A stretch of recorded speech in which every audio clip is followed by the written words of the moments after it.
26 flimsy canvas boats, men of the 3rd Battalion, H&I Company of the 504, crossed the river in broad daylight. I've got even more stuff on this.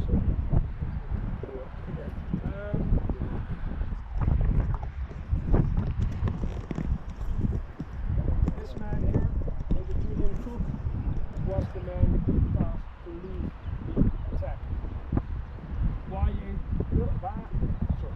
Why a river crossing in broad daylight?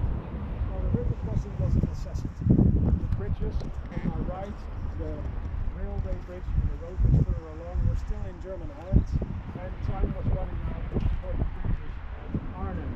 They were in dire straits, needing to capture these bridges as soon as possible, and then make it to Ireland.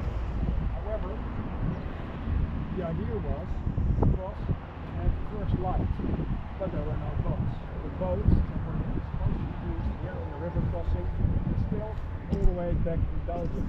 They started moving up the corridor, but when they came to the zone area, they were held up for hours when the Germans shelled it from near the bridge where we were earlier this morning, and even scored a direct hit on one of the trucks carrying the boats. That has left 26 boats across the river. The start point is now more difficult. It's just beyond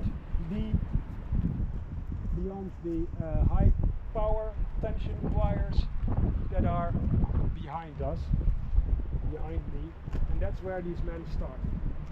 As you know, paratroopers are not trained for assault river crossings, and most of these paratroopers have never been in a boat, let alone a canvas boat with, if they were lucky, 8 pedals, which they then had to manhandle, cross this stream, and finally make it all the way here. So these men had no practice. By the time the boats arrived, the only thing that they had left to do was get in them and row across. It took forever for these boats to go out. It was not until 3 in the afternoon that the operation started. On the other side, where now the bridge is, there were tanks of the Irish Guards providing fire support. There was some artillery, the 82nd, firing, but they were very short on shells. The tanks that were parked on the dike had been in action for quite a while. They didn't have a full complement of ammo either. So it was really a operation that had minimal support. Rocket firing Typhoons came in, strafed the dike area where we are now. That helped some, and there was a smoke screen which got blown away within 10 minutes. So what happened was the Americans got their boats for the first time. The engineers who were going to steer the boats and make sure that they get to the other side, assembled them, and then they pushed them off, carried them into the river, and at that second they immediately came under heavy German fire. On the bridge, the railway bridge, there were 20mm anti-tank guns, multiple ones which they could address, and those things are rapid firing cannons. They had multiple barrels, so one of those with 4 barrels can shoot a lot of lead your way. These are sort of proximity fuse. They explode not just on impact, but they can also explode at a certain height. They're designed to rip through aircraft, so if they hit a boat or a person, not much is left of them. 26 boats across, with one of them is the captain of H Company, Captain Keppel, and he decides, I'm going to be in the first wave, and he chooses a boat, gets in it, they move out into the water, the boat's immediately hit and sinks. He has to rescue one of the troopers who can't swim, pulls them back up to shore, gets in another boat and tries again. These boats that are crossing are under murderous German fire. There are 88mm shells coming in, 20mm, there are lots of machine guns on the bridge, and it's just carnage. Of these 26 boats, just 13 make it across to this side. One of these funny stories is a boat that's almost at this end of the river. There it is hit, it sinks, and all but one of the men make it to the shore. And as the Lieutenant Smith, is looking around for where's that last person, is he missing? He notices some bubbles coming up out of the river, and then suddenly a helmet comes out, and then suddenly a whole man.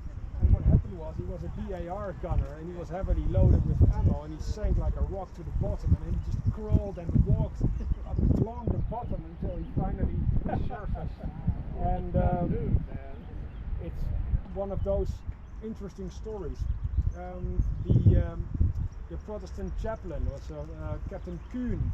He said, well, this is a suicide mission and the men that have to go have no choice. I have a choice and I'm going to follow them onto the enemy shore. And he was in the boat with Major Julian Cook, and he made it across. This is a still from A Bridge Too Far, and you may remember Robert Redford, and with every stroke, Hail Mary, full of grace, Hail Mary, full of grace. Well, for these men, the river crossing, was a terrible ordeal. Men were hit left and right. Suddenly a man sitting at the rudder would get a 20mm cannon shell and his head would just be missing, and someone else had to take over. And very slowly the men made it across. Like I said, they had no practice whatsoever. So boats would go in the figure eights, would go in circle, would go out and then drift back, and it was amazing that it even made it across. This is the only known picture of the actual Vaal River crossing. And this is the last boat that was able to cross the Vaal River.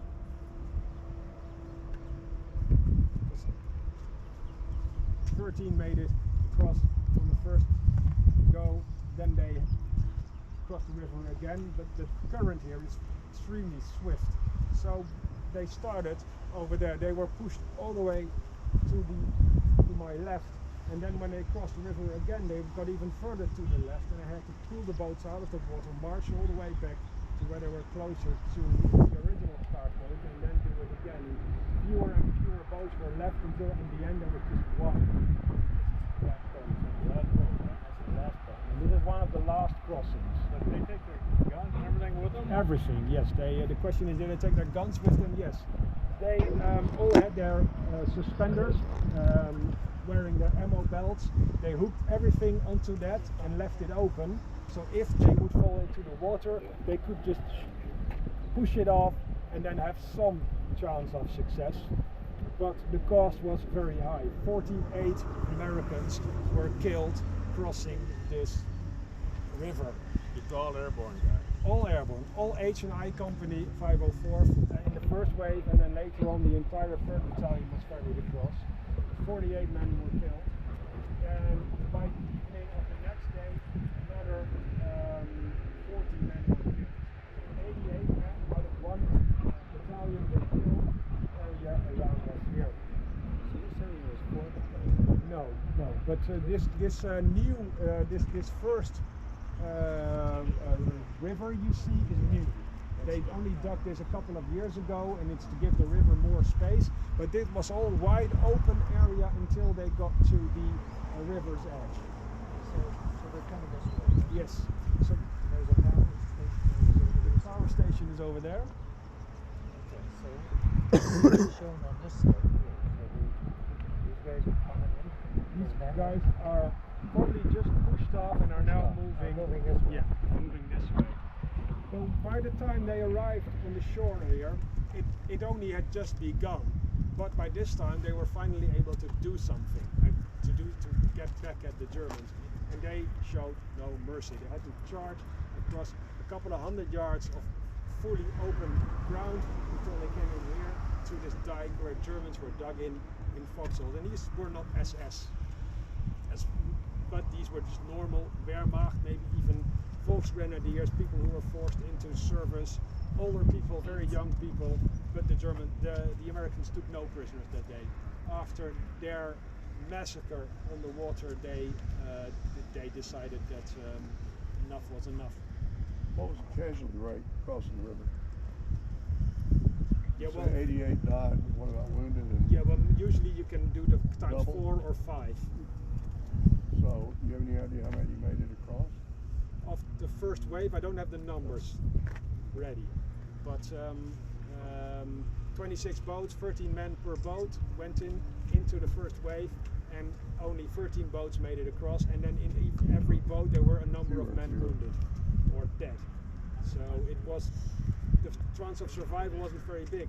In fact, one of the lieutenants, Lieutenant Busby, who was on the south end of the Waal River, he had a Zippo, which was a prized possession, and he lit a camel cigarette, and then he threw his back into the water, and then he threw his Zippo after it. He said, "I'm not going to need it anymore." He was right. He didn't make it. He was killed on the water. For the men who fell into the water wounded, getting across here, virtually impossible. And the American bodies washed up miles downstream, and there's even one still missing. A soldier from the 306 Airborne Engineers is here on the monument. His name is there, and there's a star. His body has never been found. He's still on the wall of the missing at Margate Cemetery, which you will see tomorrow. So when they finally cleared this dike, then the next phase started, and that was to get to the bridge. When they got to the railway bridge, at that point the Germans who were fighting on the south end decided it was time to give up, and they ran across the bridge trying to get to safety, but the Americans were in no mood to take prisoners, and they opened up with machine guns and everything they had, and after the battle was done they found 200 dead Germans on the bridge, and that is not counting all the Germans who jumped or fell into the river trying to escape that way and probably drowned. But that was a massacre, and the Americans were just beside themselves with anger. They got through to the next bridge, and they're arriving, and here of course all the sources differ. They either arrived after the British had just taken the bridge, the Lord Carrington and his tanks, 2 Sherman tanks that just crossed the bridge, or they arrived slightly before that, or they arrived a long time after that.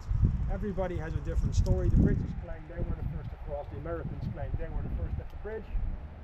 It's right now virtually impossible to determine who really was there first. The bridge was taken, and